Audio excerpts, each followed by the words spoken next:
नमस्ते। मैं अधिवक्ता सुनील कुमार बीपीएल पार्टी से।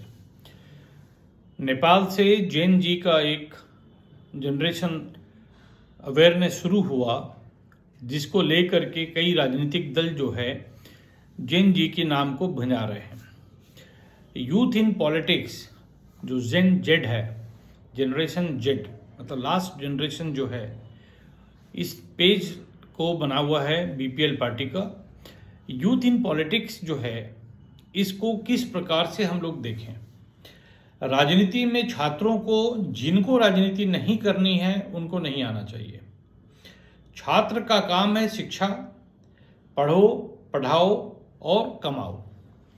पढ़ने पढ़ाने के लिए आपको विद्यालय जानते हैं, विश्वविद्यालय जाते हैं। उस विश्वविद्यालय में आपको पॉलिटिकल पार्टी जो है अपने मेंबर बना करके यूथ पॉलिटिक्स की बात कर करके आपको एक प्लेटफॉर्म देती है, जहां से आप राजनीति शुरू करते हो।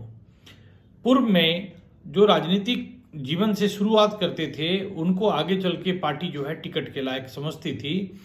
वर्तमान में टिकट का जो खरीद फरोख्त चलता है, इसमें आप लोग देख रहे हैं कि जो कार्यकर्ता है उसमें एकदम मिनिमम हो गया है कि किसी को टिकट मिले। अभी पूरी राजनीति का सिस्टम बदल चुका है और इसलिए आप पूरा का पूरा राजनीति है धन बल का हो गया है। इसलिए सभी यूथ से हमारा आग्रह है कि आप किसी भी political party including BPL party, इनकी बातों में नहीं आए। यदि राजनीति करने बोलते हैं तो राजनीति सिर्फ वही करेंगे जिनको लगता है कि भविष्य में वो पंचायत चुनाव हो या वार्ड पार्षद चुनाव से लेकर के एमपी एमएलए चुनाव लड़ेंगे। राजनीति जिनको नहीं चुनाव लड़ना है या जिनको अवेयरनेस नहीं कर फैलाना है, ऐसे लोग राजनीति को कैरियर नहीं बनाएं। कैरियर वही बनाएं जिनको राजनीति में आना है।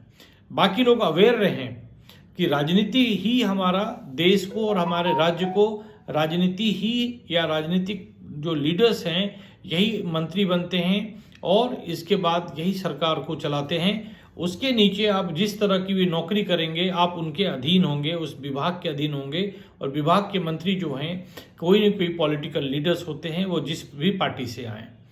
तो वर्तमान में युवाओं को राजनीति नहीं, रोजगार से जोड़ना है। अब रोजगार के लिए आपके पास में सरकारी नौकरी की जो भीड़ है उसको आप नहीं पा पाएंगे। आप इन बातों को समझें, क्योंकि आप देख रहे हैं कि कोई पॉलिटिकल पार्टी कहती है कि हम 1 करोड़ युवाओं को रोजगार देंगे। वर्तमान में जो लोग रोजगार में हैं, जो लोग नौकरी में हैं, उनको पैसा देने के लिए सरकार के पास पैसा नहीं है, उनको तनख्वाह देने के लिए पैसा नहीं है। अभी आपने देखा कि सरकार ने उद्यम को बढ़ाने के लिए 1.5 करोड़ महिलाओं को 10-10 हज़ार रुपये करके दिए हैं।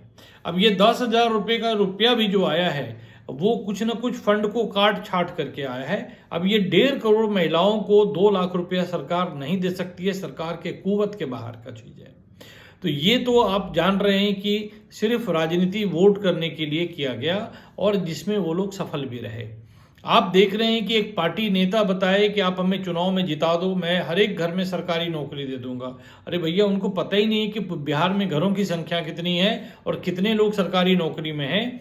अगर पूरे घरों की संख्या को गिन लें, उसमें सरकारी नौकरी घटा दें, तो कोई औकात ही नहीं है इस तरह की बात करने का। लेकिन चलिए, आप भी भोले मानुस हैं, वो भी बुद्धिमान व्यक्ति हैं, आपको बहला फुसला के वोट लेना उनका काम था। चलिए, वोट ले लिया, जिनकी सरकार बननी थी बन गई। बिहार में एनडीए की सरकार पुनः बन गई और ये लोग बेहतर काम भी कर रहे हैं। आप इन विषयों को बात करके हम लोग जो हैं अवेयरनेस रखें कि सरकार क्या काम कर रही है। क्योंकि जो प्रोग्राम लेके ये लोग आए हैं उसमें युवाओं को रोजगार ढूंढना है और रोजगार ढूंढने के लिए आप जब जाते हैं, जितना तरह का कार्यक्रम आया है, फिर आप किसी भी विभाग में चले जाएं, वहाँ पे उत्तर आपको सही नहीं मिलता है। सरकार ने मुद्रा लोन लाया, मुद्रा लोन का खेल हो गया। सरकार ने 10 लाख रुपए करके उद्यम योजना का ये लेके आई, उसमें खेल हो गया। तो बिहार हो या देश हो, यहाँ खिलाड़ी बहुत हैं और सारे खिलाड़ी जो हैं आप देखते होंगे इस सरकार के नुमाइंदे हैं या उन नुमाइंदों के दलाल हैं। अब यूथ इन पॉलिटिक्स, सिंपल चीज समझें, आप राजनीति को समझें, राजनीति करें नहीं। अब यूथ इन बिजनेस, तो यूथ इन बिजनेस की बात अगर आप करते हैं तो आप जो भी आपके मेंटर हैं, जो भी आपको थोड़ा बिजनेस सिखा सकते हैं, एक कार्यक्रम हम लोग भी चलाते हैं आपके स्वरोजगार प्रशिक्षण का, आप उससे जुड़ें। आप ध्यान रखें कि आपको जिस चीज़ से जीवन का चार चक्का चलता है, चार पहिया हमारा चलता है, वो है रोटी, कपड़ा और मकान और इलाज। रोटी, कपड़ा और मकान तो देखते चले आए, इस पे सिनेमा भी बना था, और उसके साथ एक इलाज जोड़ दीजिए, क्योंकि इलाज हमारा जीवन का आधार बन चुका है। तो अभी ये चार पहिया जो है, रोटी, कपड़ा, मकान और इलाज, इसके व्यापार में जुड़ जाइए।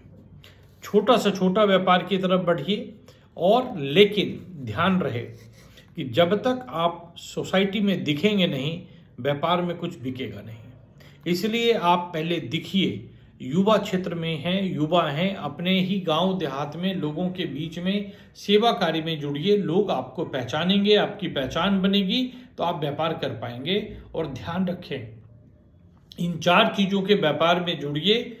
100 परिवार भी अगर आपके पास है जो आपका भरोसा करते हैं, आप जो भी उनको बेचेंगे, सर्विस बेचें या प्रोडक्ट बेचें, वो अच्छा बेचेंगे, तो आप मान के चलिए कि 100 परिवार से भी माह में 1 लाख रुपया महीना कमा सकते हैं।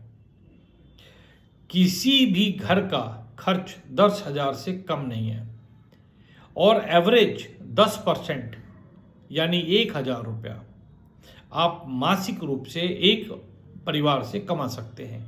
तो मात्र 100 घर में 1 लाख रुपया कमा सकते हैं। अब 1 लाख की नौकरी आप खोजने चले जाएं सरकार में, तो आपको किस लेवल का पढ़ाई चाहिए, आपको अंदाजा है। इसके अलावा अगर आपने 1 लाख रुपये का महीने का रोजगार करना है 100 घरों में, आपको सरकार सुविधा दे रही है, आपको मुद्रा लोन दे रही है, आपको और भी व्यवस्था है। इस व्यवस्था को जुड़िए, जानिए और इससे जुड़िए, इसका लाभ लीजिए। और हर एक पंचायत में और हर एक शहरी वार्ड में बीपीएल पार्टी का एक यूनिट बनाइए जो शिक्षा, स्वरोजगार की बात करती है और अपराध मुक्त समाज की बात करती है। क्योंकि हम जिस भी अपराधी को जेल से बाहर निकालते हैं, क्योंकि पेशे से हम लोग वकील हैं, उसको हम दोबारा अपराध करने के लिए प्रेरित नहीं होने देते हैं। हम उनको रोकते हैं, और ईश्वर की दया से हमारी वाणी पे भरोसा करके कई लोग रुके हैं। और भागलपुर शहर की बात लें तो आप देखेंगे, यहाँ जो गैंग वार टाइप का वार होता था और हत्याएं होती थी, विगत 1 साल में काफ़ी कुछ कम हुआ है। बहुत कम सुनने को आपको मिल रहा होगा। ध्यान रखें, हर एक अधिवक्ता यदि वो चाहें तो अपने स्तर से इस शांति संदेश अपराधियों के बीच में, आरोपियों के बीच में दे सकते हैं। ये नहीं सोचिए कि अगर ये अपराधी अपराध छोड़ देंगे तो हमारी कमाई बंद हो जाएगी। नहीं होगी, क्योंकि बहुत सारा चीज़ है। हम एडवोकेट्स को जीएसटी भी पढ़वाने के प्रयास कर रहे हैं। तो काम है, बुद्धि है, बांटते रहिए। पैसा जब आएगा तो पैसे से सेवा करेंगे, जब तक पैसा नहीं है तब तक बुद्धि से सेवा कीजिए। तो युवाओं से हम कहना चाहते हैं कि किसी भी राजनीतिक दल में जुड़ें, लेकिन अगर पॉलिटिक्स आपका लक्ष्य नहीं है तो बढ़े नहीं। राजनीति को समझें और मतदान देना सीखें। किसे मतदान दिया जाए, और अपने साथ 100 परिवार को प्रेरित करें कि सही मतदान करें। ये पैसे लेकर के, ये जाति पे, ये धर्म पे मतदान ना करें। दूसरा है कि आप जब 16 वर्ष की आयु को अटेंड करते हैं, आप जब 10th पास करते हैं, तो पढ़ने के साथ आप पढ़ाने का प्रयास करें। भले वो निःशुल्क ट्यूशन दें, लेकिन दें। टीच एंड लर्न, पढ़ाओ और सीखो, सबसे बेहतर तकनीक है पढ़ने का। और यही समय होता है जब आप इंजीनियरिंग के लिए, कोई अन्य कॉम्पिटिटिव एग्जाम के लिए तैयारी करते हैं। तो 2 साल जो है टीच एंड लर्न टेक्निक में आप बिताएं। और आप जानते हैं कि यदि हम क्रिकेटर को क्लासरूम में क्रिकेट सिखाएंगे तो क्या वो अच्छा क्रिकेटर बनेगा? नहीं बनेगा। प्रैक्टिस, आप पढ़ते हैं, रटते हैं, भूल जाते हैं। लेकिन जिस दिन आपने पढ़ाना शुरू कर दिया, अपने घर में एक वाइट बोर्ड लगाएं, एक मार्कर रखें, और उससे आप खाली घर में कुर्सी टेबल को पढ़ा दें। एक्सप्लेन करें, किताब देख के एक्सप्लेन करें।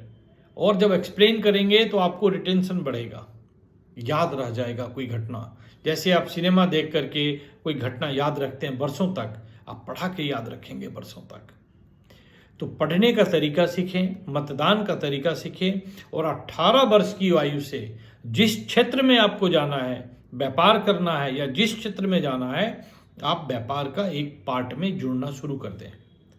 और हम तो चाहेंगे कि सरकार आपके इंडिविजुअल व्यापार करने की उम्र सीमा भी घटा के 16 साल कर दे, और आप व्यापार करना शुरू करें। साथ में 4 घंटे पढ़ते हैं तो 4 घंटे व्यापार करें, 8 घंटे पढ़ते हैं तो भी 4 घंटे व्यापार करें, और माता पिता को भी सपोर्ट हो जाएगा। और व्यापार अपने क्षेत्र में ही करें, सिर्फ अपने आस पड़ोस के बीच के लोगों के बीच में खाने पीने का सामान, सर्विसेज, जैसे घर में कोई भी चीज़ का काम हो उस सर्विस का टीम बनाएं।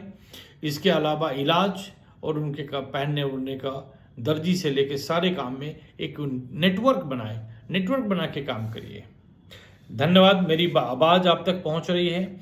जेन जी के नाम पे जो लोग भी आतंक फैलाना चाहते हैं, जो भी पॉलिटिकल पार्टी इसकी बातें करते हैं, उससे वो त्याग दीजिए, और बीपीएल पार्टी के जनरेशन जेन जेड से जुड़िए। हम आपको शिक्षा, रोजगार की तरफ ले जाएंगे और कानून की राज को स्थापित करने में आपसे सहायता लेंगे। जय हिंद, जय बिहार।